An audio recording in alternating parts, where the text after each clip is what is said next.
नमस्कार दोस्तों, मैं संजय कुमार आज आपके सामने एक नए टॉपिक के साथ हूँ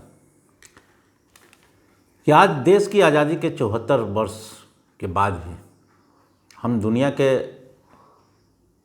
सबसे शक्तिशाली और महान राष्ट्र क्यों नहीं बन पाए। ऐसे तो इसके पीछे बहुत सारे कारण हैं, लेकिन आज हम एक बिंदु पर चर्चा करेंगे कि इसका सबसे बड़ा कारण क्या है। देश की आज़ादी तो हमें 15 अगस्त 1947 को मिल चुकी थी और उस समय एक संविधान बनाने की प्रक्रिया भी चल रही थी, लेकिन देश की आज़ादी के बाद जो हमारे देश का संविधान बना या हमारी देश की जो कानून व्यवस्था रही, उसमें कुछ कमोबेश मतलब कि मुश्किल से 10 से 20% का बदलाव किया गया। बाकी ज्यों का त्यों जो अंग्रेज़ों की शासन व्यवस्था थी, हमने पूरी तरह से हूबहू उसी को अपना लिया। और यही कारण है कि हम जितना आत्मनिर्भर, जितना शक्तिशाली, जितना महान हमें बनना चाहिए, हम नहीं बन पाए। और इसका एक सबसे बड़ा पॉइंट जो है, जिस पर हम आज चर्चा करेंगे, कि इंडियन सिविल सर्विसेज, भारतीय सिविल सर्विसेज की जो सेवाएं हैं, भारतीय प्रशासनिक सेवाएं, इसके अंतर्गत सभी चीज़ें आ गई, सभी, यानी कि भारतीय पुलिस सेवा, भारतीय प्रशासनिक सेवा, भारतीय फॉरेन पॉलिसी, विदेशी सेवा, सभी तरह के जो भी मतलब नेशनल लेवल का जो सर्विसेज है। अब यहाँ पर आप कहेंगे कि भाई कि ये क्या बात कर रहे हैं। यह सभी सेवाएं जो है अंग्रेज़ों की समय की है और यह अंग्रेज़ों की बनाई हुई व्यवस्था है। उन्होंने इस सेवाओं का व्यवस्था इसलिए किया था कि इनके माध्यम से वो पूरे देश को कंट्रोल करते थे अंग्रेज और अपने मुताबिक देश को चलाते थे। जबकि हम एक लोकतांत्रिक देश है, हमारा देश चलना चाहिए किस तरह से, लोगों की भावनाओं के साथ, लोगों के विचारों के साथ। और यह तभी होगा जबकि जो भारतीय प्रशासन के जो भी पदाधिकारी हैं वो जनता के बीच में रह के और जनता के विचारों को लेकर और उसके आधार पर देश का निर्माण करें और देश की सेवा करें। अब इसका आपको एक उदाहरण मैं दे रहा हूँ। शिक्षा व्यवस्था, शिक्षा जो सचिव हैं हमारे देश के, चाहे हमारे राज्य के, वो कौन बनते हैं? एक आईएएस पदाधिकारी। वो आईएएस पदाधिकारी हो सकता है कि इकोनॉमिक्स से पढ़ के गया, पॉलिटिकल साइंस पढ़ के गया, या एमबीबीएस करके ग्रेजुएट किया, या इंजीनियरिंग करके ग्रेजुएट गया और वो बन गया शिक्षा सचिव। अब आप हमें बताइए कि शिक्षा के बारे में उसका क्या अनुभव रहा है, क्या अनुभव है शिक्षा के क्षेत्र में। आप उसी तरह से देख लीजिए, स्वास्थ्य जो सचिव हैं, चाहे वो भारत सरकार के हों चाहे राज्य सरकार के, ये कौन है? एक आईएएस बन रहे हैं। अब बताइए ये इनको क्या अनुभव है कि एक हॉस्पिटल में एक डॉक्टर किस प्रकार से इलाज करता है, उसको क्या क्या समस्याएं आती है, इसकी उनके पास क्या समझ है। लेकिन वो क्या है? वो स्वास्थ्य सचिव हैं, हेल्थ सेक्रेटरी हैं, यानी कि वो चाहे देश हो या राज्य का पूरा हॉस्पिटल जितना स्वास्थ्य की व्यवस्था है, सारा का संचालन उन्हीं के अधीन में। और उनको स्वास्थ्य के बारे में जीरो नॉलेज है। आप उसी तरह से देख लीजिए जो होम सेक्रेटरी हैं। होम सेक्रेटरी किसको होना चाहिए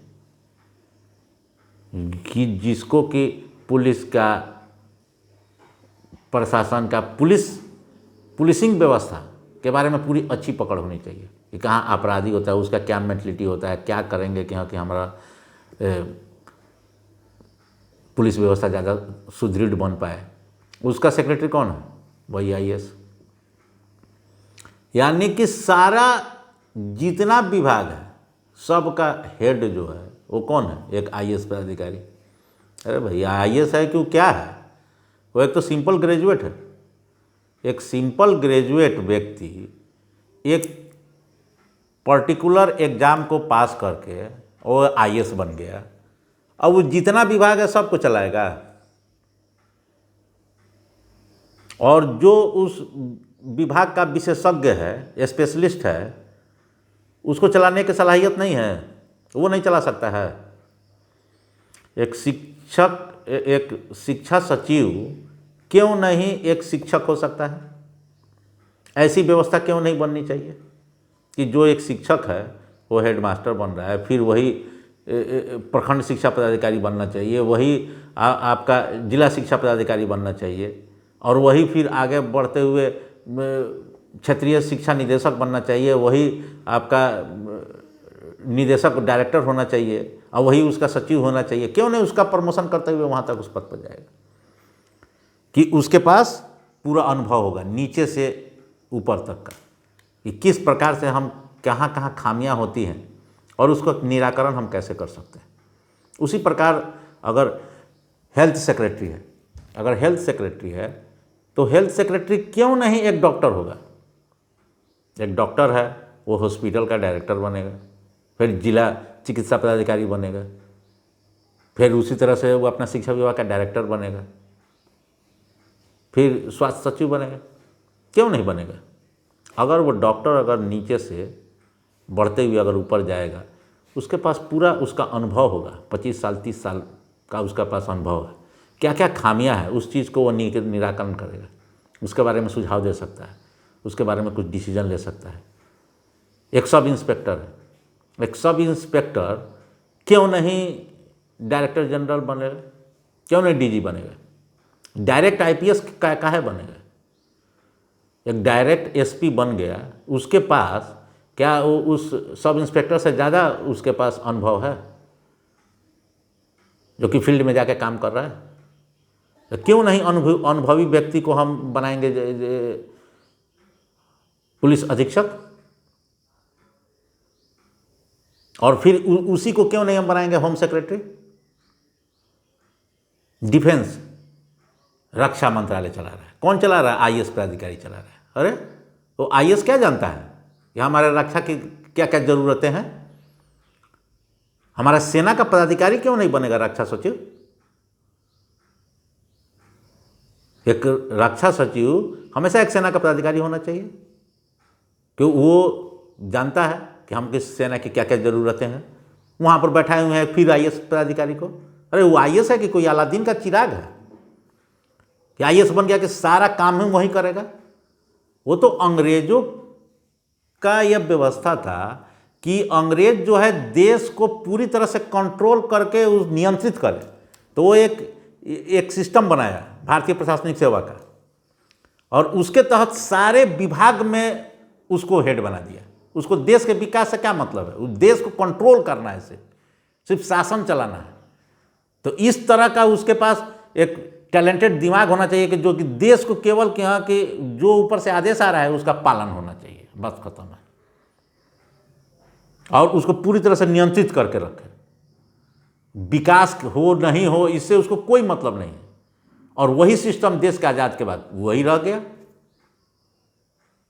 तो जब तक जो व्यक्ति नीचे से लेकर ऊपर तक अगर अनुभव के साथ आगे नहीं बढ़ेगा, तब तक उस समाज का, उस राज्य का, उस देश का क्या विकास होगा? उसके पास तो अनुभव ही नहीं है। जो पॉलिसी मेकर है, वो पॉलिसी मेकर जो है उस क्षेत्र का उनके पास कोई अनुभव नहीं। अगर अनुभव का कोई महत्व नहीं है, सिर्फ आपके एक पर्टिकुलर एग्जाम के द्वारा प्राप्त किए गए रिजल्ट से ही अगर सब कुछ हो सकता है, तो एक आईएएस अधिकारी है, उसे डॉक्टर के कुर्सी पर बैठा कर उसका इलाज करा लीजिए ना, क्या दिक्कत है आपको? इलाज करा लीजिए, उसको कॉलेज में भेज के पढ़वा लीजिए, कोई सब्जेक्ट पढ़ा लेगा। ये क्या है सिस्टम? इस पर क्या कभी देश के जितने जो है महानुभाव लोग हैं, गणमान्य लोग हैं, क्या इस पर कभी विचार किया गया कि ऐसा क्यों हो रहा है?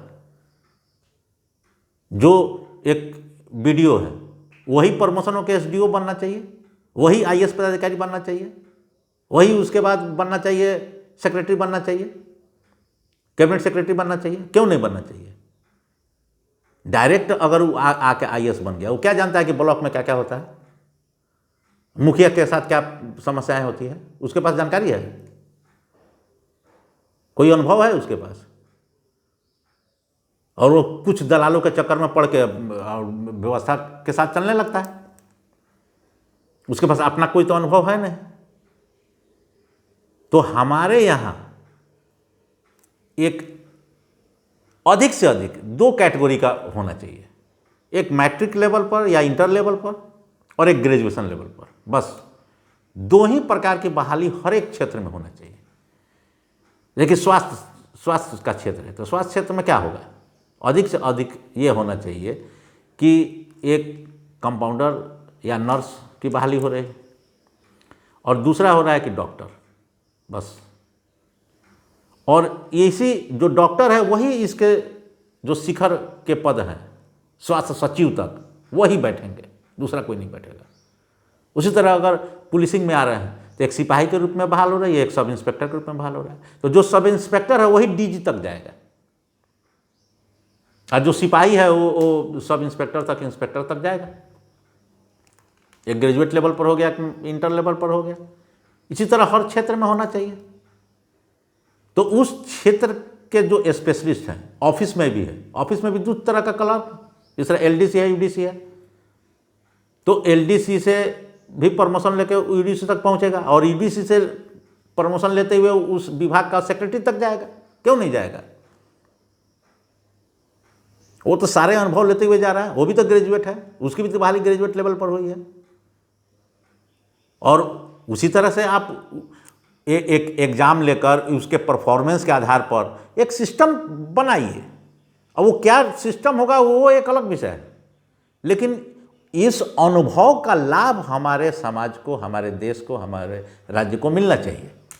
और इस तरह का व्यवस्था के बारे में जब तक हम लोग नहीं सोचेंगे तब तक हमारे देश का विकास होने वाला नहीं है। ये आईएएस से सिर्फ हमारा देश का विकास नहीं हो सकता है।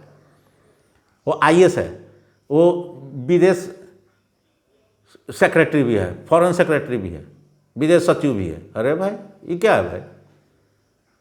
तुम कैसे हो जाएगा विदेश सचिव आईएएस? वो तो एक जो विदेश सेवा में है वैसे व्यक्ति ना हमारा विदेश सचिव बनेंगे। जो इंजीनियरिंग सेवा के हैं उनको पथ निर्माण विभाग में भेजिएगा, ग्रामीण विकास में भेजिएगा कि हाँ कि वहाँ पर कैसे कंस्ट्रक्शन करना है, रोड बनाना है, पुल बनाना है, ये सब बनाना है। उस विभाग का हेड किसको होना चाहिए? एक इंजीनियर को होना चाहिए कि एक आईएएस पदाधिकारी को होना चाहिए। और वो आईएएस पदाधिकारी क्या है? उसका कोई फील्ड, किसी प्रकार का कोई सी फील्ड का है, किसी को कुछ भी बनाया जाएगा। कोई उसमें ये नहीं है कि हाँ कि जो अगर कुछ हेल्थ डिपार्टमेंट से आया है तो उसको हेल्थ सेक्रेटरी बनाया जाए, ना, वो मतलब नहीं है। वो जो मन करेगा, जिसको मन करेगा उसको बनाया जाएगा। बस वो आईएएस है ना, बस हो गया। उसके पास एक काबिलियत है कि वो किसी भी क्षेत्र में चला जाएगा। अरे भाई गजब हाल है। यानी कि देश में दूसरा किसी का कोई महत्व नहीं है, सिर्फ आईएएस है। डॉक्टर का कोई इंपॉर्टेंस नहीं है, इंजीनियर का कोई इंपॉर्टेंस नहीं है, एक टीचर का कोई इंपॉर्टेंस नहीं है, एक साइंटिस्ट का कोई इंपॉर्टेंस नहीं है, एक सेना का जो पदाधिकारी है उसका कोई इंपॉर्टेंस नहीं है। बस सिर्फ जो है सो आईएएस है, आईएएस है, आईएएस है, बस हो गए। तो इन सब चीज़ों पर गंभीरता से जब तक हम विचार नहीं करेंगे और इस अंग्रेजों की बनाई हुई व्यवस्था को जब तक हम चेंज नहीं करेंगे, परिवर्तन नहीं करेंगे, तब तक हमारे देश का सही माने में जो विकास होना चाहिए और जो हमारे देश की जनता को इसका लाभ मिलना चाहिए वो मेरे हिसाब से नहीं मिलेगा। धन्यवाद, मिलते हैं फिर अगले वीडियो में।